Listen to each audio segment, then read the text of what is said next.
নমস্কার বন্ধুরা, তোমরা সবাই কেমন আছো? তো আমি তো খুব ভালো আছি। আজকে আমি তোমাদের জন্য নিয়ে এসেছি একটা নতুন রেসিপি, বাসন্তী পোলাওয়ের রেসিপি। আর কিভাবে বাড়িতে একদম ঝরঝরে বাসন্তী পোলাও তোমরা তৈরি করতে পারবে খুব সহজেই। তো সেই রেসিপি আমি আজকে তোমাদের সঙ্গে শেয়ার করব। তোমরা পুরো ভিডিওটা দেখতে থাকো। তো চলো পোলাওটা রেডি করা যাক। এবার কিন্তু আমি প্রথমে গোবিন্দভোগ চালটাকে ভালো করে জল দিয়ে ধুয়ে নিলাম, জল পাল্টে পাল্টে। তারপরে কিন্তু এরকম একটা ছাঁকনির মধ্যে নিয়ে আমি চালটাকে ঝরা দিয়ে দিলাম, যাতে জলটা ভালো করে ঝরে যায়। তারপরে কিন্তু 10-15 মিনিট পরে দেখো চালটা এরকম ঝরঝরে হয়ে যাবে আর চালের গা থেকে একদম জলটা ছেড়ে যাবে।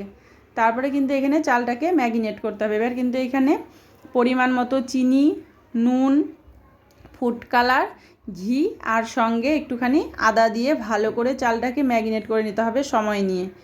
আর তোমরা কিন্তু এখানে ফুড কালারের পরিবর্তে হলুদও ইউজ করতে পারো।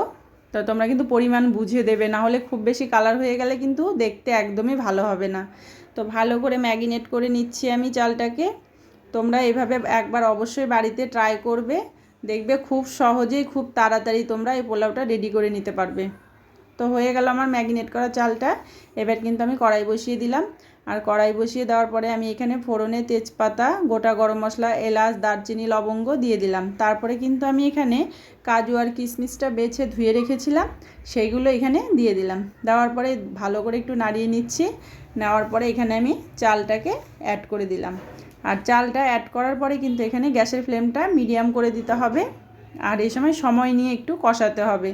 আর চালটা যাতে নিচে লেগে না যায় তার জন্য কিন্তু এটাকে অনবরত নাড়তে হবে। নাড়তে নাড়তে একটা পর্যায়ে তোমরা দেখবে চালটা কিন্তু একটু আঠালো ভাব হয়ে এসছে, যেহেতু চিনি দেওয়া রয়েছে তাই। তখন কিন্তু বুঝতে হবে কষানো হয়ে গেছে। আর এটা কিন্তু একটু সময় লাগে কষাতে।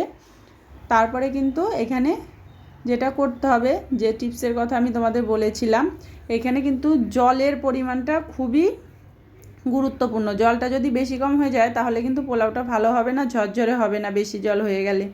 তো তোমরা যখন চালটা নেবে তখন অবশ্যই বাটি দিয়ে মেপে নেবে চালটা।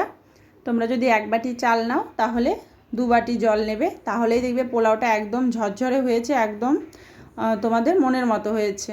তো আমি এখানে যতটা চাল নিয়েছিলাম তার ডবল জল বসিয়ে দিয়েছি পাশে গরম করতে, কারণ এখানে ঠান্ডা জল তোমরা একদমই ইউজ করবে না, গরম জলটাই দেবে তোমরা। তো আমি কিন্তু জলটা গরম হয়ে গেছে, এদিকে আমার চালটাও কষানো হয়ে গেছে। এবার আমি গরম জলটা এখানে ইউজ করব। তোমরা দেখতেই পাচ্ছ আমি এখানে গরম জল দিয়ে দিলাম। আমার এখানে 1 বাটি চাল ছিল, আমি সেই পরিমাণে 2 বাটি জল দিয়েছি। দেওয়ার পরে কিন্তু এবার এটাকে আমি ঢাকা দিয়ে ফুটতে দেব। আর ঢাকা খুলে কিন্তু মাঝে একবার নেড়েও দিতে হবে, না হলে কিন্তু নিচে লেগে যেতে পারে। তোমরা দেখতেই পাচ্ছ আমি নেড়ে দিলাম। এবার আমি আরও একবার ঢাকা দিয়ে দিচ্ছি। এবার দেখো পোলাওটা কিন্তু প্রায় রেডি হয়ে গেছে। এখানে চালটা প্রায় 80% সেদ্ধ হয়ে গেছে। আর এদিকে কিন্তু পোলাওয়ের দেখো জলটাও শুকিয়ে গেছে। কিন্তু এই পর্যায়ে কিন্তু এখানে আর জল দিলে চলবে না, তাহলে কিন্তু পোলাওটা একদমই ঝরঝরে হবে না। তো এই সময় এটাকে ভালো করে নাড়িয়ে নিয়ে তোমরা নুন আর চিনিটা একটু টেস্ট করে নেবে, যদি প্রয়োজন হয় দিতে পারো তোমরা। যদি প্রয়োজন না হয় তাহলে এটাকে একদম লো ফ্লেমে 5 থেকে 7 মিনিট ঢাকা দিয়ে রেখে দেবে। তারপরে ঢাকা খুলে দেখো এইবার কিন্তু পোলাওটা একদম রেডি, চালটা একদম সেদ্ধ হয়ে গেছে আর কত সুন্দর ঝরঝরে হয়েছে তোমরা তো দেখতেই পাচ্ছ। তোমরা অবশ্যই বাড়িতে এইভাবে ট্রাই করবে, আমাকে কমেন্ট করে জানাবে কেমন লেগেছে।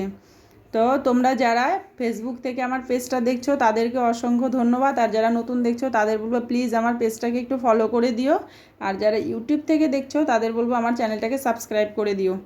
আর এরকম পোলাওয়ের সঙ্গে কিন্তু এরকম আলুর দম দিয়ে খেতে দারুণ লাগে। আর চাইলে তোমরা চিকেন কষাও দিয়ে খেতে পারো।